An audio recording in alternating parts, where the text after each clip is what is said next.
Oi, pessoal, tudo bem com vocês? Nós estamos passando por um momento muito difícil, né? E agora a gente vê essa necessidade de não parar. A gente tem essa possibilidade, a gente tem essa plataforma digital que a faculdade oferece, que é a possibilidade de vocês continuarem recebendo os conteúdos, né? Independente das aulas presenciais que a gente não pode nesse momento, né? Vou pedir para vocês mais uma vez, vamos ficar em casa, né? Não vamos sair, vamos levar a sério, vamos evitar o maior tipo de disseminação desse vírus possível, né? Especialmente aqui na nossa região, que é a região que a gente vive. E aí é isso. Vamos continuar, porque a vida não para, vocês não estão de férias. E aí, pessoal, vamos continuar de onde a gente parou. A aula passada, aliás, né, nessas últimas 4 aulas, a gente veio falando das prisões, a gente começou falando da prisão em flagrante, estudamos todos os requisitos para decretação, toda a sua forma, todas as implicações de uma prisão em flagrante. E a gente, depois de prisão em flagrante, a gente, seguindo uma ordem, a gente começou a falar da audiência de custódia, né? De como ficou a questão da audiência de custódia com a lei anticrime. E seguimos para uma atividade que a gente fez em sala de aula, que foi muito bem, inclusive. Quero parabenizar vocês, muita gente bacana fez colocações, né? Como é que eu posso dizer? Fizeram colocações super pertinentes no que tange a lei de abuso de autoridade e a utilização de algemas hoje. Como é que ficou isso? E vocês foram ótimos, tá? Então vamos seguir para falar hoje, começar a falar de prisão temporária e prisão preventiva. Estou com a ideia de seguir direto para ver se a gente consegue ver tudo hoje. Acredito que sim. Antes de mais nada, eu estou gravando essas aulas, elas vão ficar disponíveis durante algum tempo, através de um link que eu só envio para os alunos matriculados nessa disciplina, que é no grupo, né, que a gente tem. E aí vocês podem se inscrever no canal. Nossa, tô igual uma blogueira, né? Se inscrevam, dê um like. Pois é, tudo bom?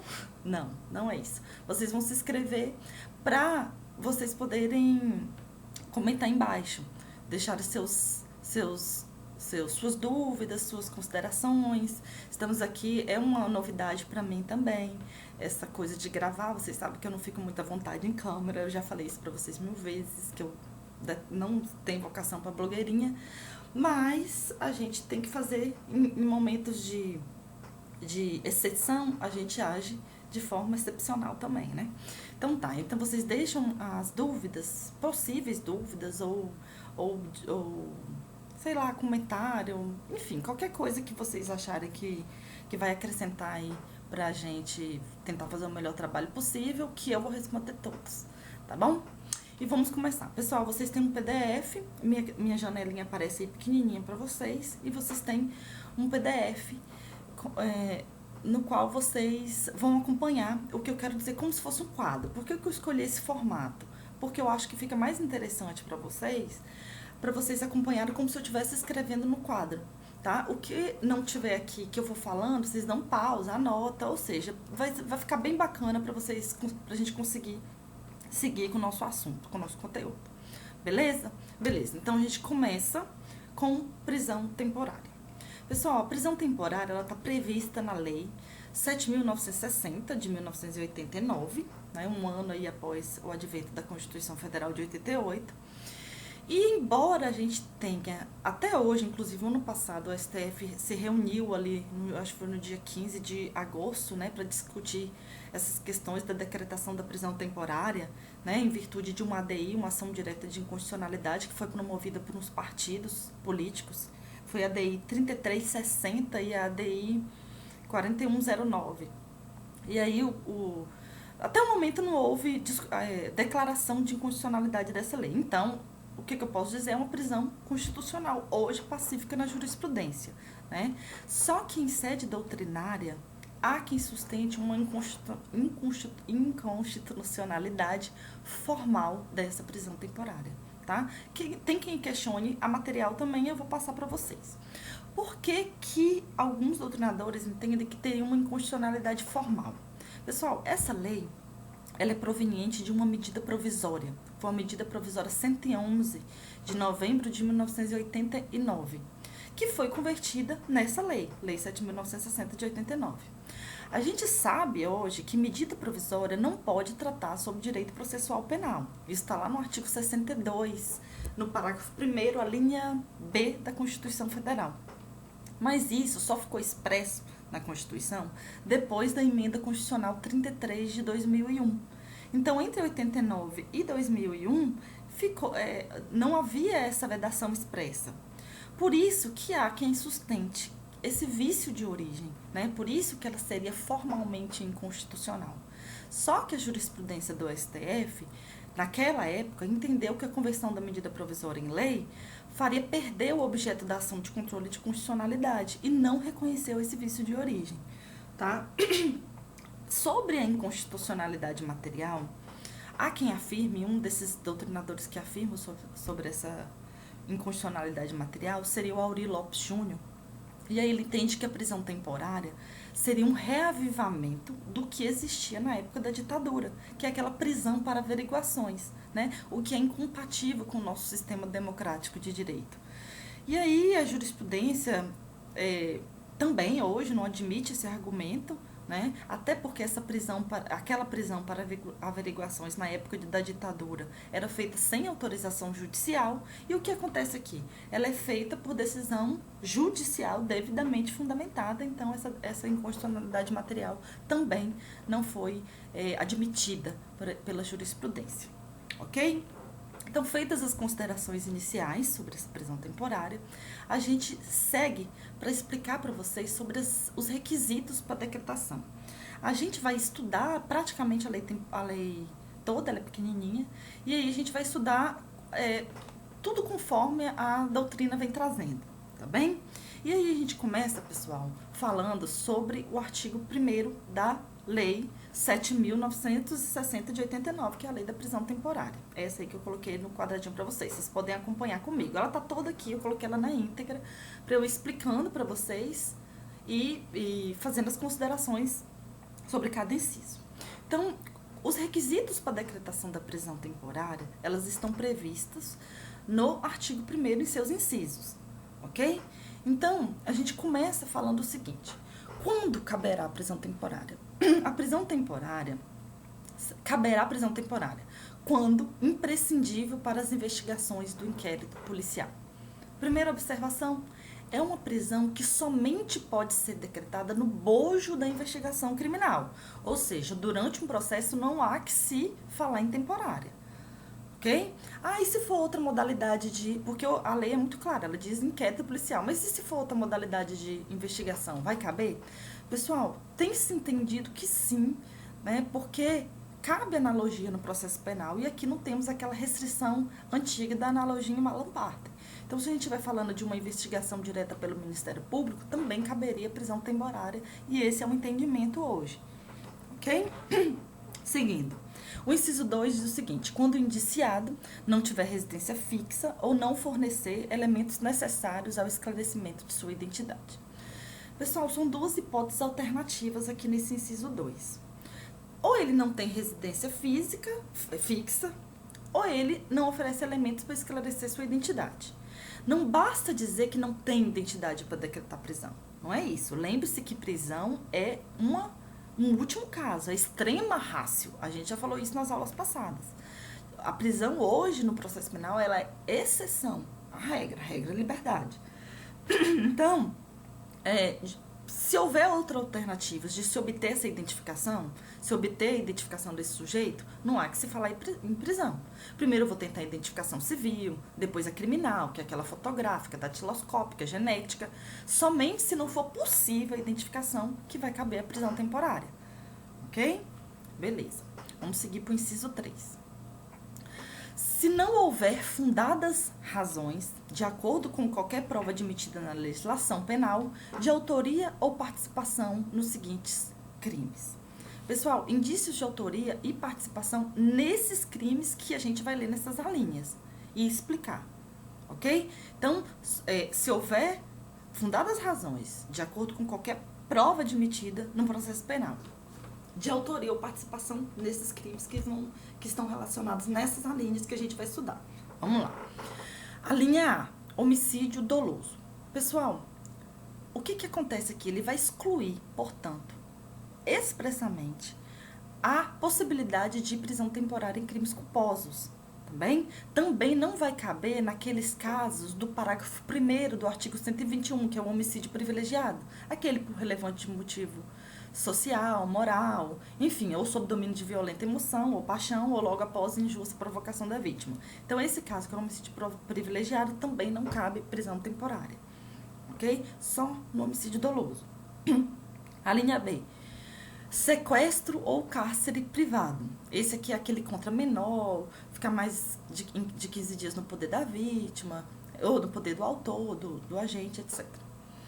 A linha C, roubo. Pessoal, qualquer hipótese de roubo, tá bom? Qualquer hipótese de roubo mesmo. Próprio, impróprio, aquela causa de aumento, qualificado. Todos eles entram aqui nessa linha.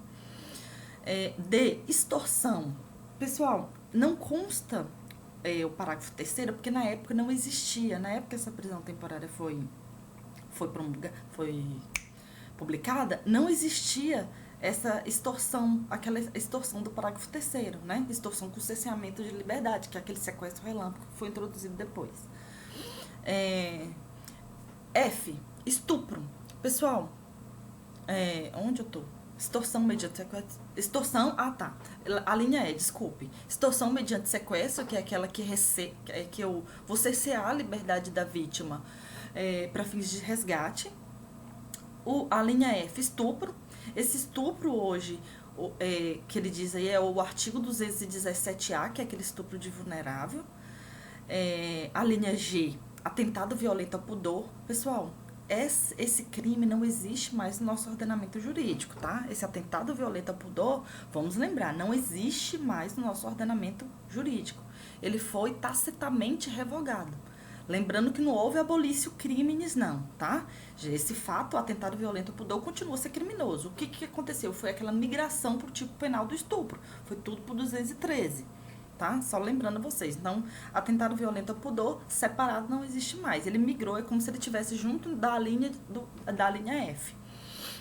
Seguindo, rapto violento. Pessoal, rapto violento também foi tacitamente revogado, né? Não houve abolício, foi migração do tipo penal, que hoje é o sequestro de cárcere com cárcere privado na modalidade qualificada, tá? Então, se vocês forem fazer essa remissão lá no Código Penal, vocês vão encontrar justamente esse tipo penal. Epidemia com resultado morte, inclusive epidemia com resultado morte é crime hediondo. Envenenamento de água potável, substância alimentícia ou medicinal qualificado pela morte, está lá no artigo 270, caput, combinado com 285. A linha L, quadrilha ou bando, artigo 288, todos do Código Penal. Lembrando aqui que não houve nem abolício, nem revogação desse tipo penal. O que houve? Houve uma modificação na rúbrica do tipo penal. O artigo 288 continua a ter a rúbrica do crime de quadrilha ou bando, que passou a ser associação criminosa. Lembrando que antes exigia 4 pessoas para ter quadrilha ou bando. Hoje a gente exige 3, a lei exige 3 no mínimo, tá bom? Só modificou a nomenclatura. M, genocídio, artigos 1º, 2º e 3º da Lei 2.889, de 1º de outubro de 1956, em qualquer das suas formas típicas. Tráfico de drogas, crimes contra o sistema financeiro, Lei 7.492, de 86, crimes previstos na Lei Antiterrorismo, tá aqui, deixa eu seguir, crimes previstos na Lei Antiterrorismo, onde eu tô? Cadê? A linha P, crimes hediondos e equiparados a hediondos, que está lá na Lei 8.072, de 90. Pessoal, coloquei o parágrafo 4º da Lei 8.072/90, esse parágrafo 4º aqui não é na Lei da Prisão Temporária não, tá? Desculpa, eu acabei nem fazendo essa remissão. é a Lei 8.072/90, que é a Lei de Crimes Hediondos. E o parágrafo 4º da lei, dessa lei diz o seguinte: a prisão temporária, sobre a qual dispõe a Lei 7.960, que é essa lei da prisão temporária, nos crimes previstos nesse artigo, terá o prazo de 30 dias prorrogável por igual período em caso de extrema e comprovada necessidade. Pessoal, o que acontece? Se eu estiver falando de crime hediondo, o prazo da prisão temporária, que são 5 dias, a gente vai ver daqui a pouco, passa a ser 30 dias em caso de extrema necessidade comprovada, tá bem? Uma atenção aí para vocês. É pacífico hoje que para se decretar uma prisão temporária, é imprescindível o inciso 3 combinado com um dos 2 primeiros incisos, tá bem? Isso é uma atenção. Pacífico que para decretar a prisão temporária é imprescindível que esse inciso 3, que eu acabei de ler para vocês, esteja combinado com o inciso 1 ou 2, ok? Vamos seguir para o parágrafo 2º. Artigo 2º da lei, voltando para a lei da prisão temporária. Pessoal, diz o seguinte, o artigo 2º. A prisão temporária será decretada pelo juiz em face de representação de autoridade policial ou requerimento do Ministério Público e terá o prazo de 5 dias, prorrogável por igual período em caso de extrema e comprovada necessidade. Pessoal, o mais natural é que esse pedido venha por meio da representação de um delegado de polícia, né? Já que é essa autoridade que preside um inquérito policial e que participa ali das investigações. Mas a lei permite que membros do Ministério Público também possam requerer essa prisão temporária, ok? É uma prisão, então, com prazo determinado. O juiz já decreta com prazo pré-estabelecido, 5 dias, prorrogável por mais 5 dias, até uma nova decisão judicial devidamente fundamentada, tá? Isso sempre foi, não é com a lei anticrime que mudou, não, ok? Então tá, vamos seguir. Parágrafo 2º do artigo 2º. O despacho que decretar a prisão temporária deverá ser fundamentado e prolatado dentro do prazo de 24 horas, contadas a partir do recebimento da representação ou do requerimento. Mas a Lei de Crimes Hediondos, que é a Lei 8.072/90, que veio no ano subsequente, deixa claro que é possível a prisão temporária no prazo de 30 dias, tá bem? Prorrogáveis por mais 30 dias, embora eu tenha esse prazo, ok? Pessoal, e a inobservância desse prazo pelo responsável da prisão vai caracterizar crime de abuso de autoridade. Já caracterizava a lei de autoridade antiga, agora caracteriza pela nova, tá bem? Então, seguindo, decretada por ordem judicial, nós só temos 2 prisões, a prisão temporária era sempre decretada por ordem judicial. A gente só tem 2 prisões que não são decretadas por ordem judicial, que é a flagrante, que a gente acabou de ver, e a disciplinado militar, que a gente não vê aqui na nossa matéria, ok? Todas as demais prisões, elas só podem ser decretadas por um juiz ou por um tribunal, ok? Ela vai ser decretada mediante representação da autoridade policial ou mediante representação do MP. O juiz não pode decretar essa prisão de ofício e nem prorrogar de ofício, tá? O parágrafo 4º-A, que foi introduzido pela Lei 13.869 de 2019, não é a lei anticrime, é a lei de abuso de autoridade, diz o seguinte: o mandado de prisão conterá necessariamente o período de duração da prisão temporária, estabelecido no caput desse artigo, bem como o dia em que o preso deverá ser liberado. Ou seja, para se decretar uma prisão temporária, além do prazo pré-determinado, esse prazo precisa constar no mandado de prisão agora. O prazo que o juiz estabelecer, de 5 dias, prorrogar, se ele for prorrogar por mais 5, nunca de ofício, tudo deverá constar no mandado de prisão. Ok? É o parágrafo 4º-A, introduzido pela Lei 13.869 de 2019. Ok, pessoal? Seguindo, eu também tenho outra alteração aqui. No parágrafo 7º, decorrido o prazo contido no mandado de prisão, a autoridade responsável pela custódia deverá, independente de nova ordem de autoridade judicial, pôr imediatamente o preso em liberdade, salvo se já tiver sido comunicada da prorrogação da prisão temporária ou da decretação da prisão preventiva.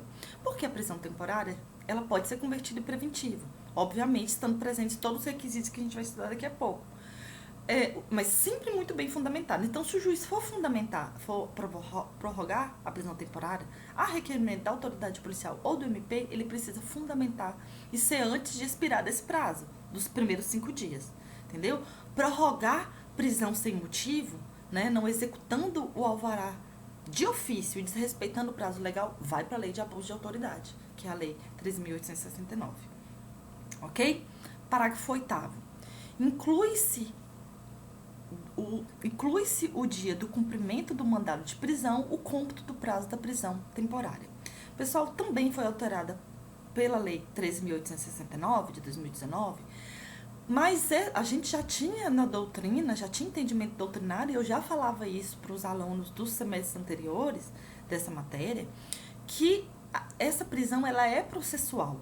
E toda prisão processual, ela vai observar as regras de direito processual. Entretanto, a contagem de prazo dessa prisão, ela já observava as regras de direito material. Ela inclui o primeiro dia, desconsiderando as frações de dia, porque envolve direito de liberdade. Então, era até uma pegadinha de prova isso que eu sempre fazia, né?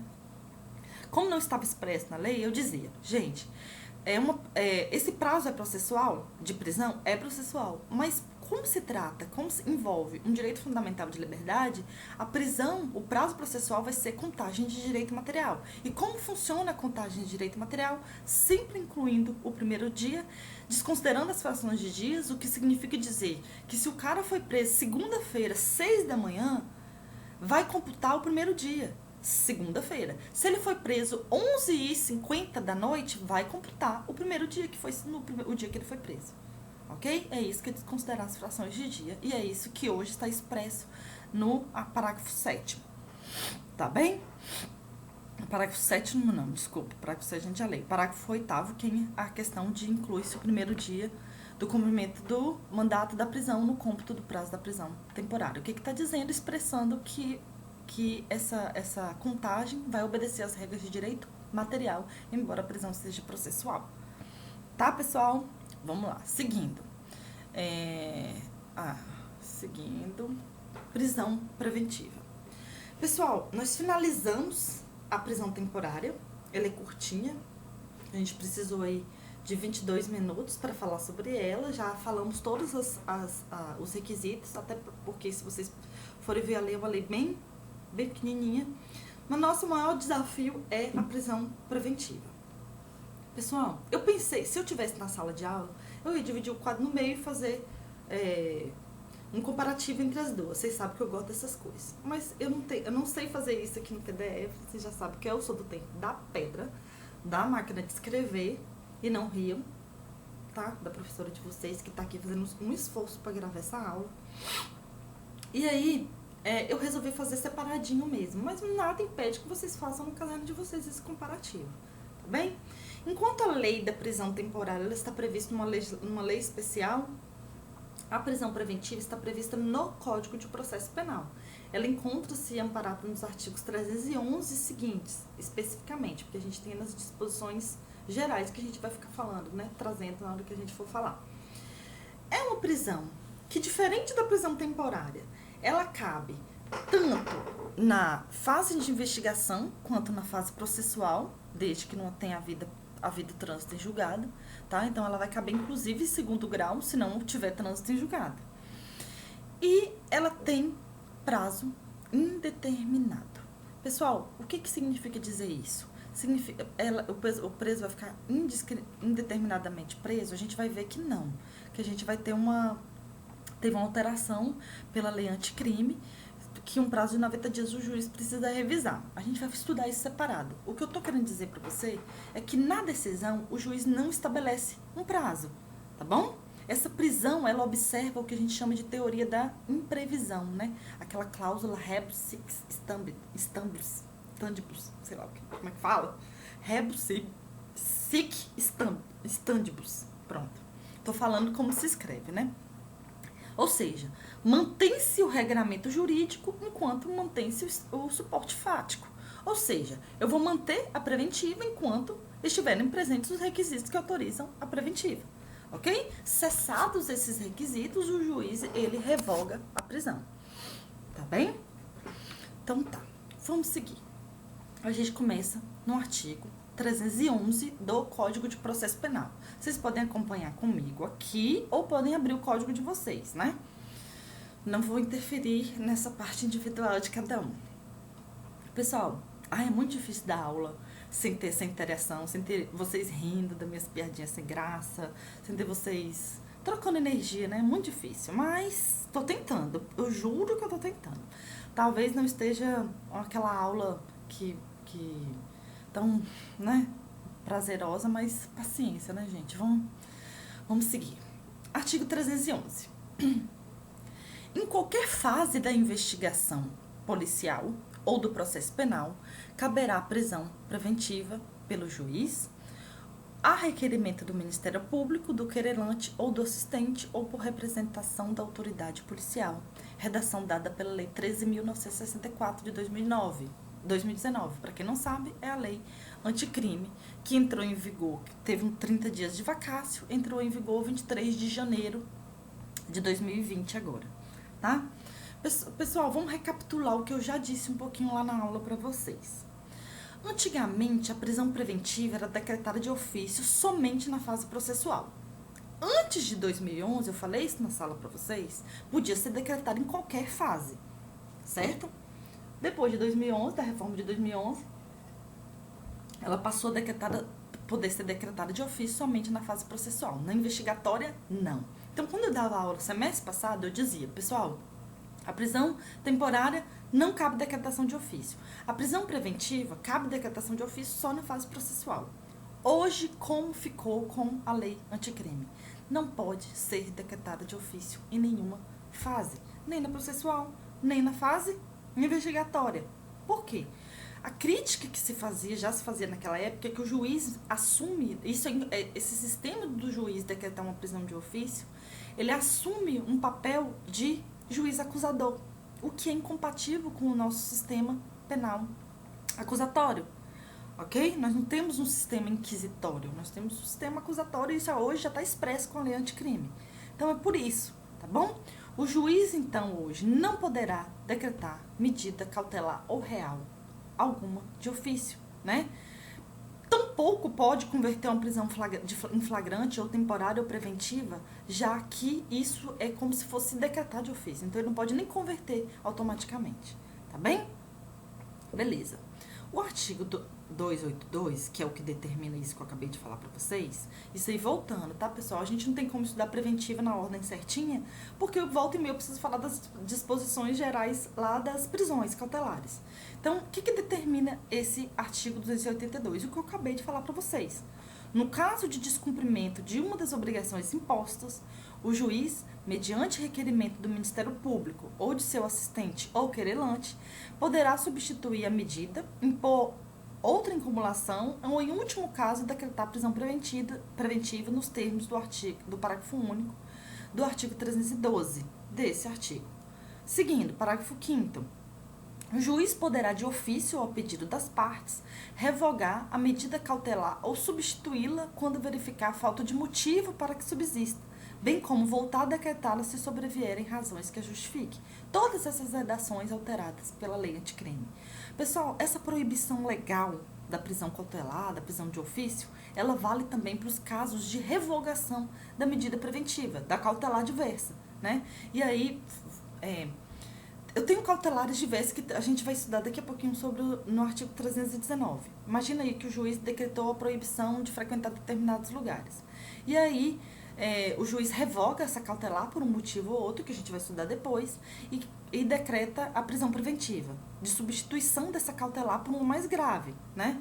Ou também para acumulação de cautelares em virtude de descumprimento de uma das condições que ele impôs na medida. Por exemplo, aqui também não se exige o requerimento das partes, diferente do que a gente acabou de dizer. Embora o juiz não possa de ofício decretar prisão ou medida cautelar, nada impede que ele possa revogar essa prisão. por exemplo, a preventiva, ou de substituí-la por uma restrição mais branda, tá bom? Ele vai, e isso que eu tô falando pra vocês, independente do pedido das partes, que é o que tá exigindo esse artigo aqui, onde eu tô, exigindo esse artigo 311. Requerimento ele pode decretar a prisão preventiva, mas sempre a requerimento do Ministério Público, do representante legal, do assistente ou representação da autoridade policial. Tá bom? Tô dizendo para vocês que eu tenho exceções dele quando o juiz pode, que são esses parágrafo 4º e parágrafo 5º do 282. Entendemos? Se não entendeu, volta. Mentira, gente. Se não entendeu, deixa seu comentáriozinho aí, sua dúvida, que eu vou responder direitinho. Tá bom? Se precisar, no próximo vídeo eu esclareço as dúvidas no primeiro bloco, porque eu já sou blogueira. Tá bem, pessoal? Então tá. Vamos seguir. Pessoal, para o juiz decretar uma prisão preventiva, ele vai observar 4 etapas, 4 passos que a gente vai estudar direitinho um por um. Esses 4 passos eu coloquei para vocês terem essa noção aqui. Não é seguindo a ordem. Primeiro, o juiz vai analisar as hipóteses de cabimento da prisão preventiva. E essas hipóteses de cabimento, elas estão no artigo 313. Depois, ele vai analisar o fumus comit delicti, que é a probabilidade de existência desse delito. E isso já está no 312. Então, no terceiro passo, ele analisa o periculum e libertatis, que é o perigo que a liberdade do sujeito vai representar. Isso também está no 312. No quarto passo, ele analisa se realmente as cautelares previstas lá no 319 e 320 não são adequadas e suficientes. E aí, só depois, em extrema ratio, em último caso, que ele vai decretar preventiva. Então, observe que não é de qualquer forma que o juiz vai decretar preventiva. Ele vai seguir obrigatoriamente esses passos, fundamentando direitinho, e a gente vai ver, e a gente vai estudar cada passo com suas alterações da lei anticrime, para só depois, num caso de extrema ratio, ele decretar preventiva. Ok? Então, vamos lá. Vamos começar com as hipóteses de cabimento que estão no artigo 313. A gente não começa do 312, porque o primeiro passo que o juiz vai observar é esse, do 313. Tá bom? A gente começa por esse artigo, porque se não houver uma das hipóteses de cabimento, o juiz, não importa se estiver presente os requisitos do 312, ele não vai poder decretar preventiva. Se eu não tiver essas hipóteses alternativas do 313, não importa se eu tiver o 312, ele não pode decretar a preventiva. Beleza? Então vamos lá, comigo. Estamos juntos, né? Nos termos do artigo 312 desse código, será admitida a decretação da prisão preventiva. Inciso 1. Nos crimes dolosos, punidos com pena privativa de liberdade, máxima superior a 4 anos. Pessoal, uma observação. Se eu tiver concurso de crimes material, aquele concurso material de crimes, as penas têm que ser somadas. Vai caber preventiva. Mesmo que seja inferior a 4 anos. Mas se eu tiver 2 crimes, eu somo e vai caber a preventiva. Então, eu tenho que levar em consideração eventual causa de aumento de pena proveniente de um concurso de crimes, por exemplo. Que aí vai caber a preventiva nesse caso, tá bom? Perceba que esse paradigma aqui, ela é pela quantidade de pena. Eu levo em conta a quantidade de pena, não a qualidade. Por que eu tô falando isso? Porque antes de 2011, era o contrário. Para saber se eu decretava preventivo ou não, eu observava se o crime era punido com detenção ou com reclusão. Ou seja, a qualidade da pena. O que não é observado mais hoje. Tá? Vamos lá. Inciso 2º. Se tiver sido condenado por outro crime doloso, em sentença transitada em julgado, ressalvado o disposto no inciso 1 do caput do artigo 64 do Decreto-Lei 2848 de 1940, que é o Código Penal. Pessoal, essa hipótese de reincidência do artigo 63 Código Penal, ressalvando as situações. Crime militar próprio ou político, aí não vai caber, não vai incidir esse inciso 2, ou após aquele período depurador de 5 anos, após a extinção da pena, que é o período da reincidência, tá? Lembrando isso das nossas aulas de teoria da pena. Tranquilo? Então, vamos lá. Inciso 3. Se o crime envolver violência doméstica e familiar contra a mulher, criança, adolescente, idoso, enfermo ou pessoa com deficiência, para garantir a execução das medidas protetivas de urgência. Antes dessa lei de 2011, a gente falava apenas em violência doméstica contra a mulher. A redação tinha sido dada pela Lei Maria da Penha. Mas depois da reforma de 2011, ela dilatou essas hipóteses, né? E essas medidas protetivas de urgência aí são aquelas previstas na Lei Maria da Penha mesmo, o que nos leva a crer que se aplica também a idoso, criança, adolescente. A deficiente, desculpa. Vamos lá. Seguindo. Inciso, parágrafo 1º. Pessoal, antes da gente seguir para o parágrafo 1º, que do artigo 313, que seria o quarto inciso de hipótese de cabimento, eu queria te perguntar uma coisa. Cabe prisão preventiva? Aquelas perguntinhas de concurso minha, né? Parou. Pergunta de prova. Cabe falar em prisão preventiva para um crime culposo? Como vocês não podem me responder, fica um silêncio aqui. Aí eu vou responder. Dificilmente. Porque seria ferida a proporcionalidade, uma vez com a prisão cautelar mais gravosa seria mais gravosa que a pena definitiva, né? E o inciso 1 ainda fala em crime doloso. O inciso 2 fala em crime doloso. O inciso 3, apesar de poder ter conduta culposa, não faz sentido falar em medida protetiva num crime culposo, né? Ninguém vai lesionar, por exemplo, alguém sem querer, né? Enfim, dentro de um ambiente doméstico e familiar é muito difícil você conseguir imaginar essa hipótese. Não é impossível, mas é difícil. Então, a jurisprudência... dificilmente eu posso falar em preventivo num crime culposo, embora a jurisprudência admita em casos excepcionais. Ok? Beleza. Pessoal, eu falei até agora de 3 requisitos para a decretação da prisão preventiva. Nós temos o 4º requisito que está no parágrafo 1º desse artigo 313. Vamos lá. Também será admitida a prisão preventiva quando houver dúvida sobre a identidade civil da pessoa ou quando esta não fornecer elementos suficientes para esclarecê-la, devendo o preso ser colocado imediatamente em liberdade após a identificação, salvo se outra hipótese recomendar a manutenção da medida, redação também dada pela Lei 13.964. Pessoal, esse era o antigo parágrafo único do artigo 313. Não era o parágrafo 1º, era o parágrafo único. Por isso que modificou. O sujeito é a mesma coisa, não mudou substancialmente. O sujeito é preso em flagrante, não tem nenhum documento com ele, né? Mas ele também não tem elemento nenhum para identificar, não tem como ele identificar de forma criminal, não tem datiloscópica, não tem nada. Aí vai caber preventiva. Mas assim que ele for identificado, ele tem que imediatamente ser posto em liberdade, né? Óbvio que se não houver outra hipótese para mantê-lo preso preventivamente. Por exemplo, imagina aí que ele é reincidente ou que ele é um foragido. Quando identifica e descobre que ele já é um foragido da justiça, aí mantém a prisão preventiva, que é o que diz aí o recomendar manutenção da medida. Ok? Eu ainda, além dessas hipóteses do 313, dessas 4 hipóteses, eu tenho mais uma hipótese de cabimento que está no 312. Aí a gente volta o 312 para falar do parágrafo 1º. Olha o que diz o parágrafo 1º. A prisão preventiva também pode ser decretada em caso de descumprimento de qualquer das obrigações impostas por força de outras medidas cautelares.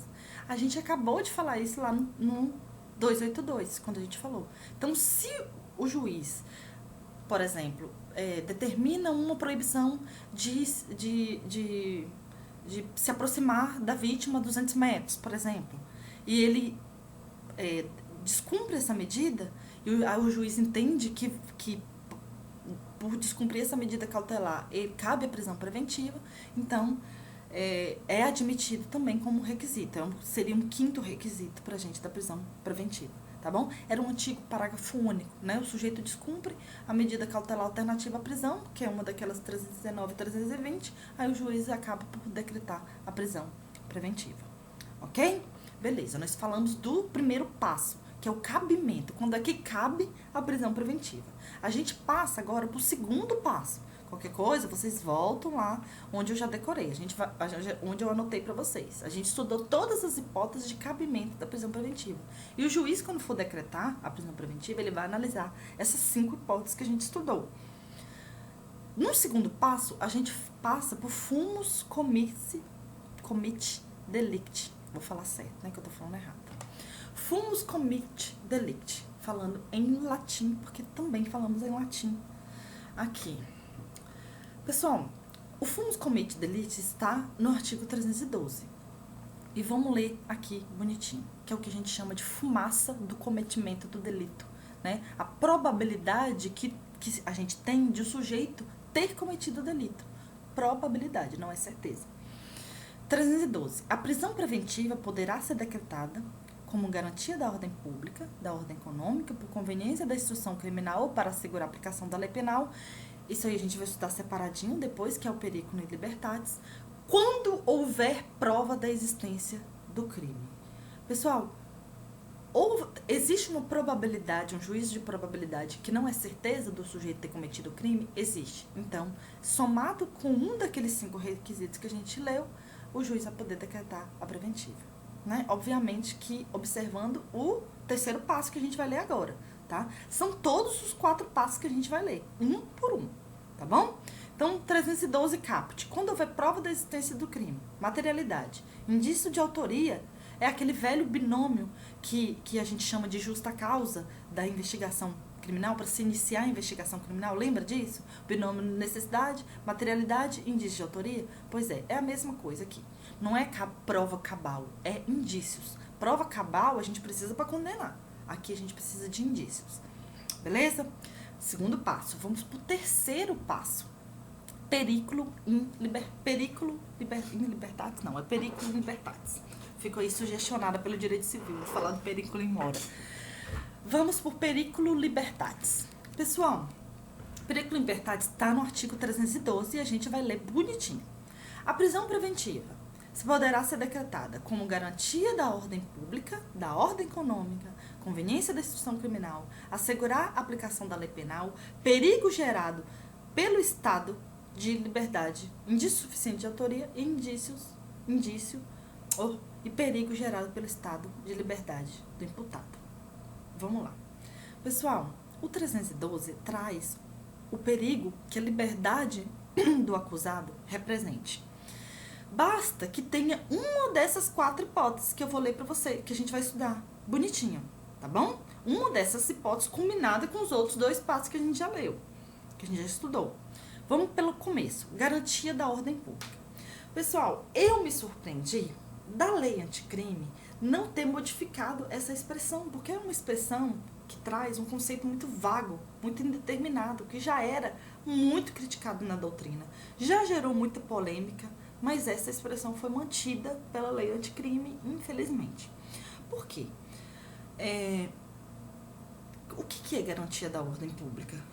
Lembra daquele, eu não sei se eu já passei essa expressão para vocês, quando a gente tem aquele artigo 282 do Código Penal, que fala sobre o ato obsceno, né? O que é ato obsceno? O que é pudor para você? Esses conceitos que trazem uma expressão muito vaga, ela tende a ter uma ilegalidade, não é? Isso tende a gerar uma certa ilegalidade, uma insegurança jurídica. Porque o que é a garantia da ordem pública? Bem, para o STF, não fundamenta a gravidade em abstrato do crime. Por exemplo, todo homicídio tem que ter uma preventiva. Não, a gravidade concreta que fundamenta essa preventiva, tá bom? A jurisprudência doutrina diz o seguinte: quando há uma probabilidade de reiteração da prática criminosa, por exemplo, e a probabilidade aí é um juízo de valor que não é certeza nem possibilidade, né? É menos que certeza, é mais que possibilidade, ok? Então, imagina aí um sujeito que faz parte de uma organização criminosa, ou um sujeito que nunca teve uma ocupação lícita na vida, sempre trabalhou ali no tráfico, por exemplo. Então, isso seria uma hipótese, por exemplo, de uma garantia da ordem pública, ok? Seguindo, garantia da ordem econômica. Pessoal, essa garantia da ordem econômica é quando o sujeito, quando há uma possibilidade, uma probabilidade, na verdade, de reiterar a prática criminosa relativa atividade econômica. Por exemplo, um bancário, né, que está ali desenvolvendo uma atividade econômica. Inciso C não tem nada de inciso, gente, eu estou no artigo 312. A C, conveniência da instrução criminal. Pessoal, essa conveniência da instrução criminal é aquela prisão para a produção de provas, né? Paulo Rangel, aquele doutrinador que eu amo, que você já sabe que eu sou fanática nele, né? Inclusive ele me ajudou a fazer meu TCC na época, lá em 2004. Ou seja, tem muito tempo, mas não significa que eu seja velha, que você já sabe que é a velha máxima de que eu formei com 15 anos. Gente, licença. Guilherme, para. Guilherme fica... parece que tem 2 anos de idade, meu cachorro. 2 anos não, parece que ele tem meses, porque ele arranha o coisa da mesa toda. Licença. Bom, voltamos. Eu dizia que Paulo Rangel critica essa palavra conveniência da instrução criminal, e com razão, né? Que também foi mantida pela lei anticrime, eu não sei por quê, que raiva, né? Porque na realidade não existe conveniência no processo penal. Isso deve ser imprescindível, não é? Na verdade, essa palavra conveniência deveria ser substituída por imprescindibilidade da instrução criminal.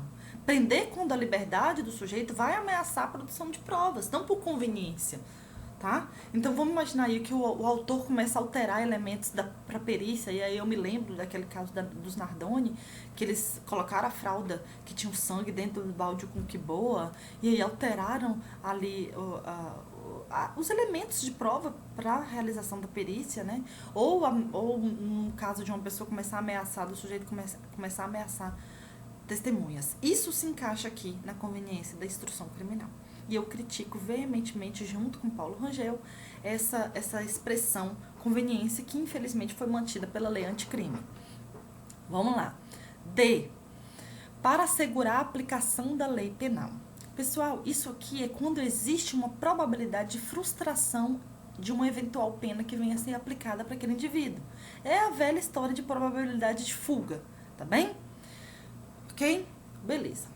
Antes de eu passar para essa expressão que foi acrescentada pela lei anticrime, perigo gerado pelo estado de liberdade do imputado, antes de eu seguir nessa expressão, eu quero só fazer uma observação.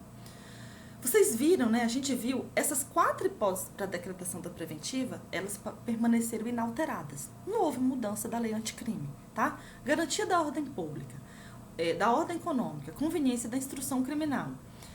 Para assegurar a aplicação da lei penal, não houve qualquer mudança, tá?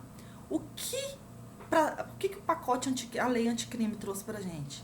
Para a decretação da preventiva, além da prova da existência do crime, do indício de autoria, ou seja, além do fundus omniuris, daqueles cabimento que a gente já estudou, eu vou trazer mais um requisito obrigatório, que é o perigo gerado pelo estado de liberdade do imputado.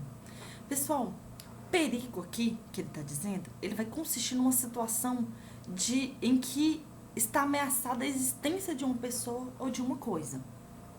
Vamos trazer um exemplo aqui para vocês conseguirem contextualizar esse perigo gerado pelo estado de liberdade do acusado. Vou até grifar aqui. Tá vendo como eu posso fazer coisas? Aqui. Obrigada, Camille. Foi Camille que me ajudou a instalar esse programa, essa nerd que vocês chamam de colega. Nerd gênia. Enfim, pessoal, imagina aqui, vou trazer um exemplo para vocês. No caso de decretação de uma preventiva para garantia da ordem pública de um agressor que descumpre uma medida protetiva e se dirigindo à escola do filho para entregar um presente de Natal. Ou um sujeito que insiste em ficar vilipendiando o cadáver, tá? Antes da Lei 13.974 de 2019, ou seja, antes da lei anticrime, se eu desse esses exemplos para vocês de reiteração da prática criminosa, poderia o juiz decretar a prisão preventiva a qualquer tempo desses acusados para garantia da ordem pública. Só que agora, por esses exemplos que eu estou dando para vocês, o juiz, na sua decisão, fundamentadamente, ele tem que discorrer a respeito do perigo gerado pelo estado de liberdade desse indivíduo decorrente do descumprimento da medida protetiva, dirigindo-se à escola do filho, no caso, ou do vilipêndio ao cadáver. Nesses exemplos que eu dei para vocês, onde é que está o perigo? Diz para mim, qual é o perigo de um pai que descumpre uma medida protetiva para entregar, para trazer, chegar às mãos do filho ali um presente de Natal? Ou qual é o perigo de um vilipêndio ao cadáver, a um morto, vai gerar? Que situação de perigo é essa? O juiz vai ter que discorrer sobre isso, né? Essa nova lei 13.964, pessoal, essa lei de anticrime, ela rompeu uma tradição de 77 anos, né? O legislador de 1941, que é o legislador do Código de Processo Penal, ele acreditava que todas as hipóteses do 312, uma vez estando presentes, elas eram suficientes para se decretar o estado de perigo, né? Autorizava imediatamente a prisão do acusado. No caso de decretação da prisão preventiva, para assegurar a lei penal, serão muito mais sentidos os efeitos da modificação trazida pela essa lei anticrime, né? Quer ver um exemplo? Um agressor que comete um feminicídio, mata a esposa e foge para outro estado bem distante. E aí, nesse novo, ele conhece uma nova pessoa, constitui uma nova família, né? Dá um nome falso, passa a viver anos no cultivo da terra ali, com a nova família, e nunca mais voltou a delinquir. Vamos imaginar, 5 anos depois o Ministério Público descobre o paradeiro dele e aí vai requerer a prisão preventiva para assegurar a aplicação da lei penal. E a prova de perigo que o estado de liberdade desse acusado, associada aí à garantia da lei penal, que agora exige essa lei anticrime, como é que fica? Pessoal, nesse exemplo que eu dei, sinceramente hoje, não há estado de perigo. A vítima está morta. O acusado vive do cultivo da terra, constituiu uma nova família, não voltou a delinquir. O juiz pode querer, como é que eu posso dizer, deixar de utilizar esse novo requisito trazido pelo pacote anticrime? Não pode. Apenas automático pela existência do crime, indício de autoria do acusado associado à sua fuga? Não pode mais. Tem que fundamentar o estado de perigo. Tranquilo? Deu para entender, gente? Qualquer dúvida, eu sei que isso vai gerar dúvida.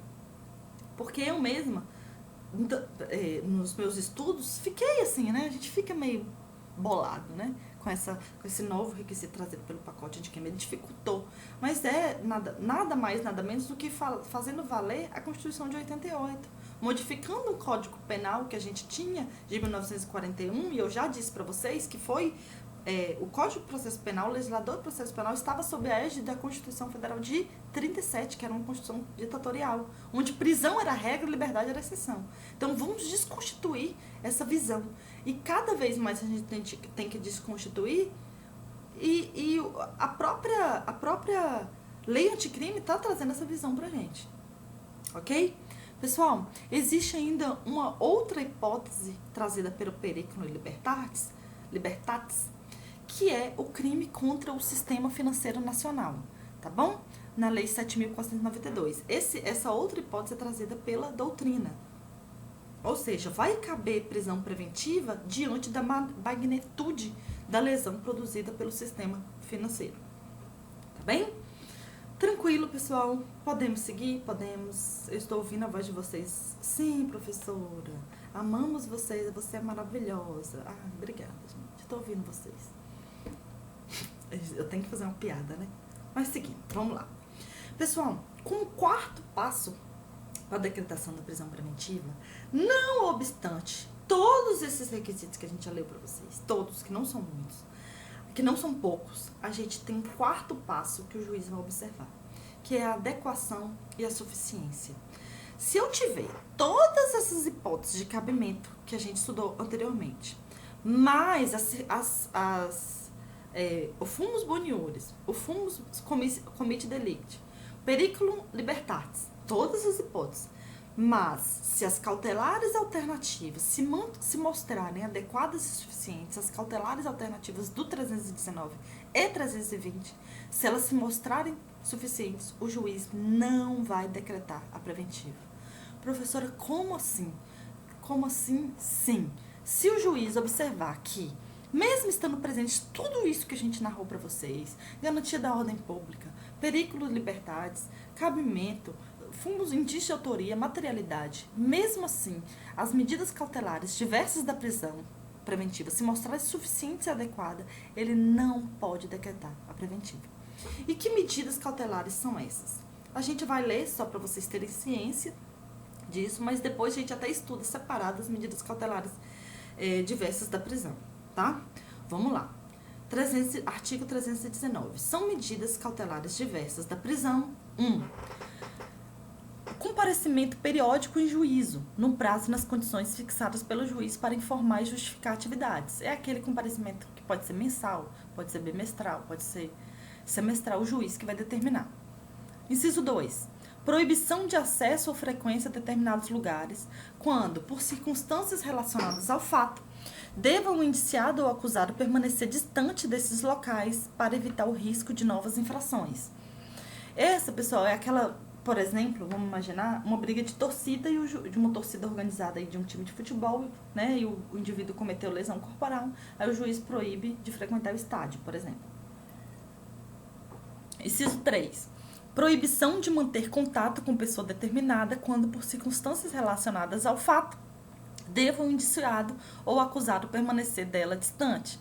Aí, esse aqui não é muito mais amplo que a Maria da Penha. Eu sei que vocês podem estar pensando assim, ela é Maria da Penha. É, também, mas é mais amplo, porque pode abranger, por exemplo, uma testemunha que está sendo ameaçada. Inciso 4. Proibição de ausentar-se da comarca quando a permanência seja conveniente ou necessária para a investigação ou instrução. 5. Recolhimento domiciliar no período noturno e nos dias de folga, quando o investigado ou acusado tiver residência e trabalho fixos. Esse recolhimento domiciliar, pessoal, não é prisão domiciliar, não, tá? É alternativa à prisão, e aí ele pode estudar e trabalhar durante o dia, do contrário da prisão domiciliar, ele não pode sair, tá? Beleza. A gente vai estudar prisão domiciliar depois. Inciso 6. Suspensão do exercício de função pública ou da atividade de natureza econômica ou financeira quando houver justo receio de sua utilização para a prática de infrações penais. Pessoal, esse afastamento aí é com remuneração. Eu sei que vocês ficam indignados, geralmente na sala eu falo isso, aí o pessoal, até eu ia querer ficar afastada, trabalhando, recebendo sem trabalhar. Mas não poderia suspender a remuneração porque violaria a presunção de inocência, tá bom? E aí é aquele indivíduo que se vale de sua função para a prática de crimes, né? Você imagina aí crimes contra a administração pública, por exemplo. Inciso 7. Internação provisória do acusado nas hipóteses de crimes praticados com violência ou grave ameaça, quando os peritos concluírem ser inimputável ou semi-imputável, artigo 26 do Código Penal, e houver risco de reiteração. Pessoal, aqui é como se fosse aqui é uma medida de segurança. Lembra das medidas de segurança, internação, hospital, etc. Pois é, isso de caráter provisório. Para o imputável, o juiz aplica, para o inimputável, o juiz aplica medidas de segurança e absolve. Lembra aquela sentença absolutória imprópria? A gente estudou isso em teoria da pena. Para o semi-imputável, o juiz aplica a medida de segurança, condenando, ou diminui a pena, ou ele converte em medida de segurança. Só para uma observação com relação à teoria da pena, para vocês lembrarem aí. Tá bem? Vamos lá. Inciso... eu estava sem o inciso aqui para vocês, desculpem. Inciso 8º. Fiança nas infrações que admitem para assegurar o comparecimento aos atos do processo, evitar obstrução ou seu andamento em caso de resistência injustificada à ordem judicial. Casos de fiança a gente vai estar separado. Já falei para vocês, a gente não tem como falar de fiança sem se estender muito. Então, a gente vai estudar quando a gente chegar no tópico da fiança. E o inciso 9.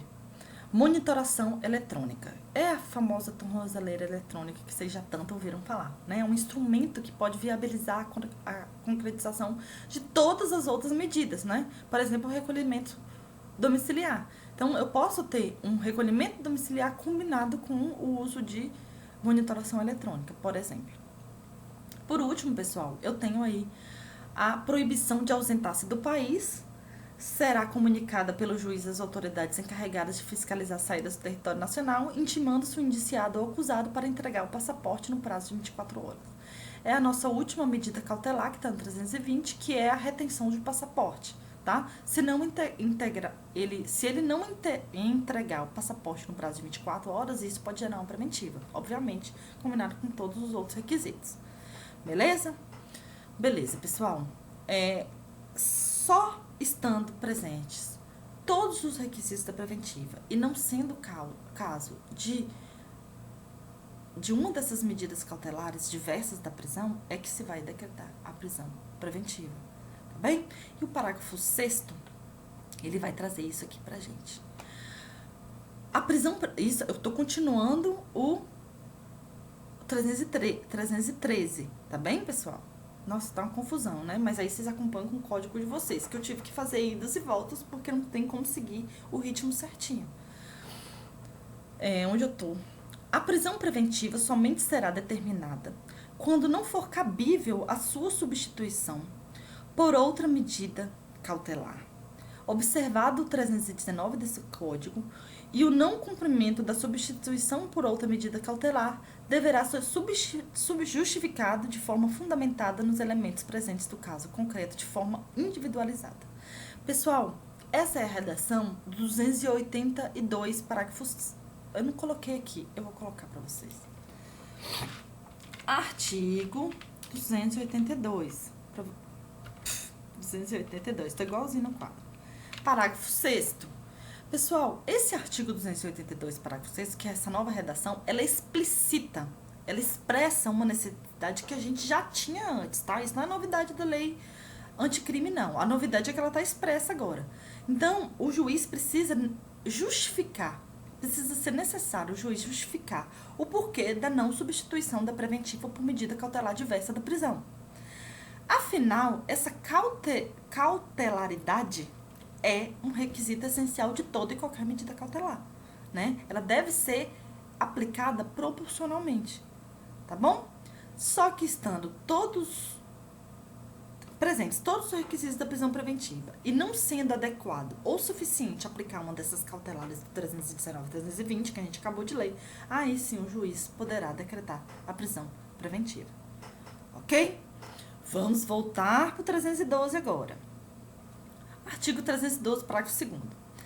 A decisão que decretar a prisão preventiva deve ser motivada e fundamentada em receio de perigo e existência concreta de fatos novos ou contemporâneos que justifiquem a aplicação da medida adotada. Vocês estão notando a alteração que o pacote anticrime, que a lei anticrime fez com relação ao tópico prisão preventiva? Olha, eu tô falando que algumas coisas a gente tinha doutrina e agora estão expressas, mas muita coisa a gente não tinha. Vocês estão acompanhando comigo?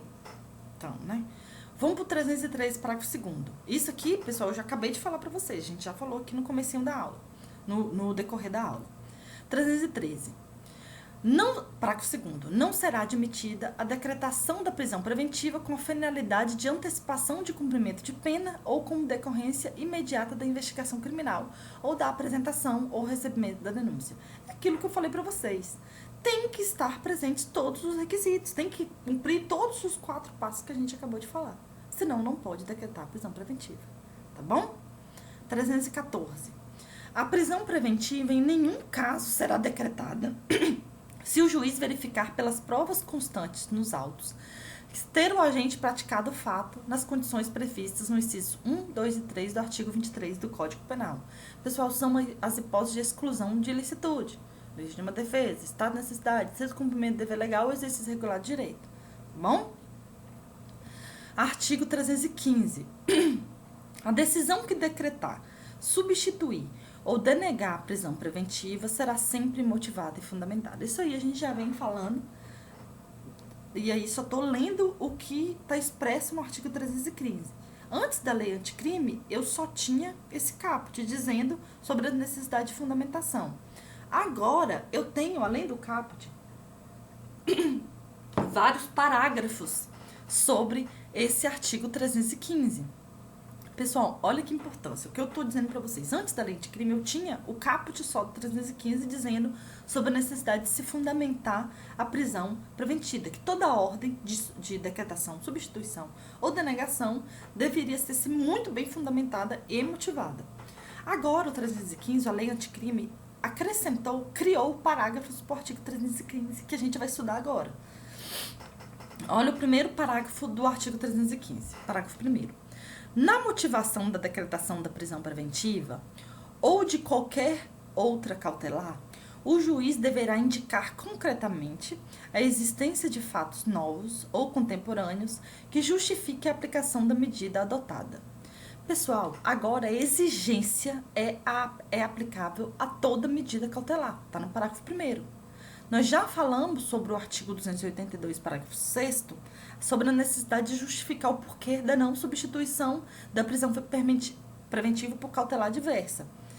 Eu já falei que a medida preventiva é a última ratio do sistema cautelar. Por isso, por ser a mais grave, ela tem sim um caráter residual, né, o que a gente chama de caráter subsidiário, relativamente às outras cautelares pessoais e reais. Tá bom? Então, o parágrafo 1º está só trazendo isso de forma expressa. Parágrafo 2º. Vamos seguir o parágrafo 2º. Não se considera fundamentada qualquer decisão judicial, seja ela interlocutória, de sentença ou acórdão que limitasse a indicação, a reprodução ou a paráfrase de ato normativo sem explicar sua relação com a causa ou a questão decidida. Empregar conceitos jurídicos indeterminados sem explicar o motivo concreto de sua incidência no caso.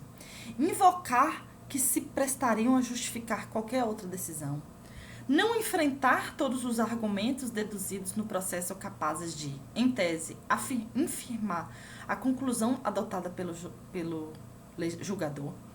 Limitar-se a invocar precedente ou enunciado de súmula, sem identificar seus fundamentos determinantes nem demonstrar que o caso sob julgamento se ajusta àqueles fundamentos.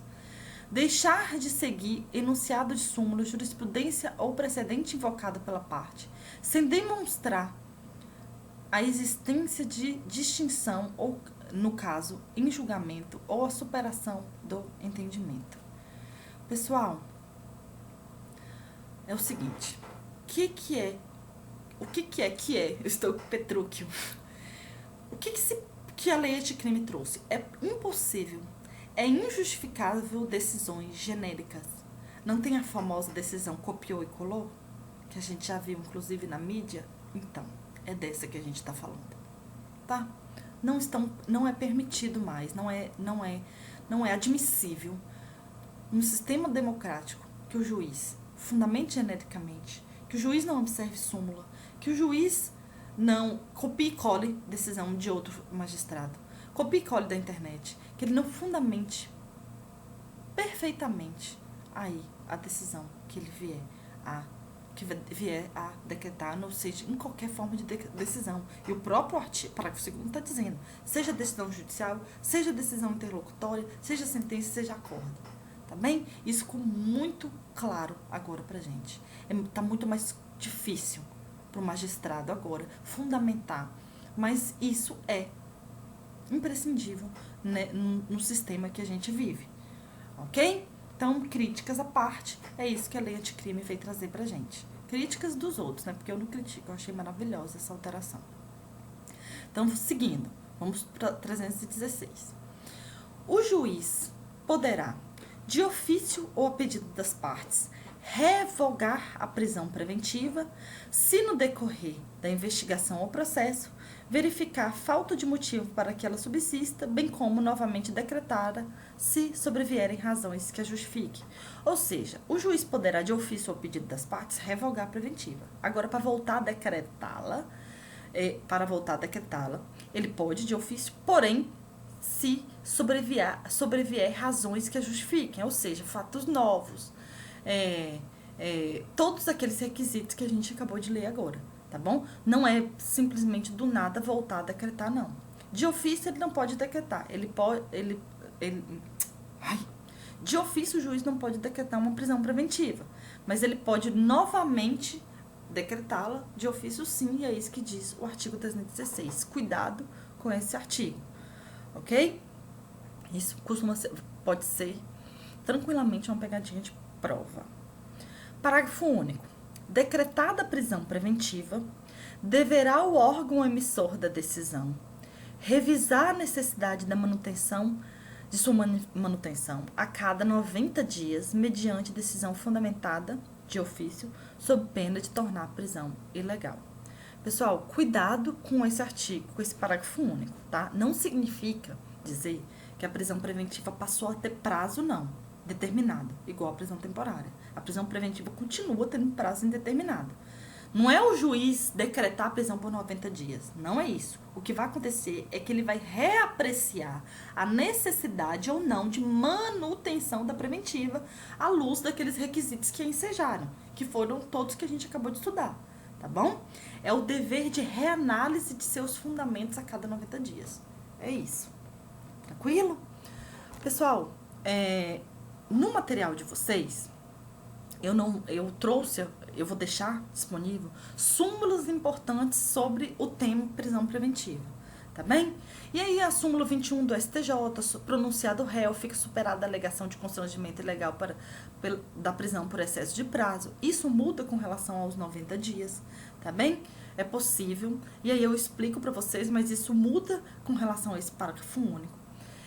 A súmula 52 do STJ, encerrada a instrução criminal, fica superada a alegação de constrangimento por excesso de prazo, ou seja, encerrou a instrução, eu não posso alegar excesso de prazo, mas o juiz pode observar os 90 dias, tá bom? Ele pode caber esse excesso de prazo, obviamente, para a prolação da sentença. Súmula 64 do STJ, não constitui constrangimento legal o excesso de prazo na instrução. Esse excesso de prazo que eu tô falando é o excesso de prazo da preventiva, óbvio, né? Se a própria defesa com a postura provoca excesso, não será reconhecido porque não pode se locupletar de sua própria torpeza, tá bem? É o exemplo da defesa que está empurrando o quanto pode a instrução por conta da prescrição. Eu deixei até tudo bonitinho aqui para vocês.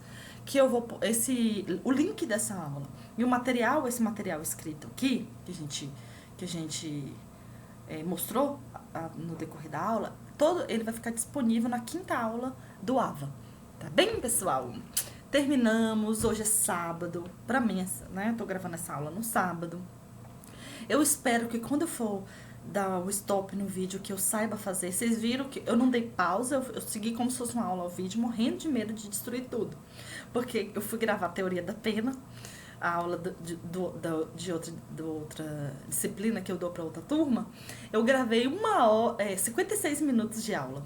Fui dar pausa para tomar água, deletei tudo. Aí agora eu tô morrendo de medo. Já pensou se eu deletar 1h12 minutos de aula? Nossa Senhora. Aí vocês vão ficar sabendo o que aconteceu comigo. Me rasguei de raiva. Pessoal, continue então. Vou continuar na próxima aula com conteúdo normal. É como se eu estivesse dando uma aula normal. Por que essa aula fica... Você pode entender, professora, mas você só tá dando 1h15 de aula, não são 2 horas, né? 2h30, que é o normal. Só que você tem que lembrar que aqui eu não paro, eu vou direto, não tem aluno tirando dúvida, né? Eu tô, de qualquer forma, à disposição ali, sempre tirando dúvidas. Vou publicar material no AVA, vou fazer... toda essa parte digital. Então, é mais do que justo que vocês não exijam que eu dê 2 horas de aula seguida, né? Então, tá. É isso. O mais importante, né? Que a gente veja todo o conteúdo programado para aquela aula que eu programaria no presencial. E hoje a gente viu tudo, tá bem? Todas as alterações do pacote anticrime. Peço que vocês se cuidem, não saem de casa, quarentena não é férias, fiquem bonitinhos, tranquilos, prendam os velhos de vocês em casa, façam o que eu não tô conseguindo fazer, que é prender meus pais em casa, né, porque eles me desobedecem, eu não tenho poder nenhum sobre eles, eu virei um porqueira.